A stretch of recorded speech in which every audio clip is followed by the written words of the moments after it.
Daily. Taste the Daily.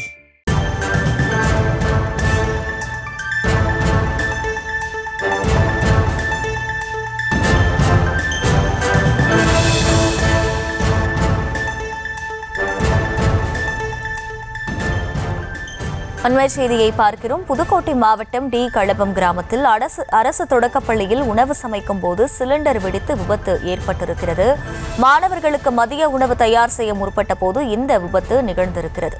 கூடுதல் விவரங்களை செய்தியாளர் பாக்யராஜ் வழங்க கேட்கலாம். பாக்யராஜ், இந்த விபத்தினால் பெரிய அளவில் சேதம் ஏதேனும் ஏற்பட்டிருக்கா? முதற்கட்ட விசாரணை சொல்வது என்ன? புதுக்கோட்டை மாவட்டம் டி களபம் கிராமத்தில் அரசு தொடக்க பள்ளியில் உணவு சமைக்கும் போதுதான் இந்த சிலிண்டர் விபத்தானது நிகழ்ந்திருக்கிறது.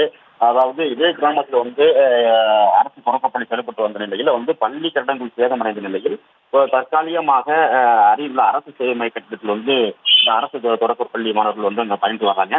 அங்க காலை உணவு சமைத்து முடித்துவிட்டு மதிய உணவு சமைக்கும் பணியில் முற்பட்ட போதுதான் சிலிண்டர் எதிர்பாராத திடீரென வெடித்து இந்த விபத்து நிகழ்ந்திருக்கிறது. ஆனால் இந்த விபத்தில் பெரிய அளவு இந்த பாதிப்பும் இல்லாத நிலையில அந்த கட்டிடத்தின் மேற்பகுதி மட்டும் சேதமடைந்திருக்கிறது. இதையடுத்து சம்பவத்திற்கு சென்ற தீயணைப்பினர் அந்த தீயெல்லாம் கட்டுப்படுத்தி இப்போ அதை முழுமையாக கட்டுப்படுத்திருக்காங்க. அதிர்ஷ்டவசமாக எந்த அளவு பெரிய அளவு பாதிப்பு இல்லாத நிலையில போலீசார் விசாரணை மேற்கொண்டு வர்றாங்க. விவரங்களுக்கு நன்றி பாக்யராஜ்.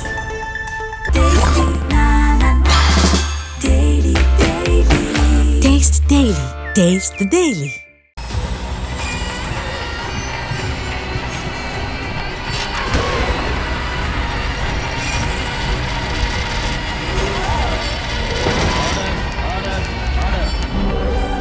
நிகழ்தகவு குற்றங்களின் மறுபரிமாணம். நாள்தோறும் இரவு 10 மணிக்கு இணைந்திருங்கள் நமது நியூஸ் தமிழ் தொலைக்காட்சியோடு.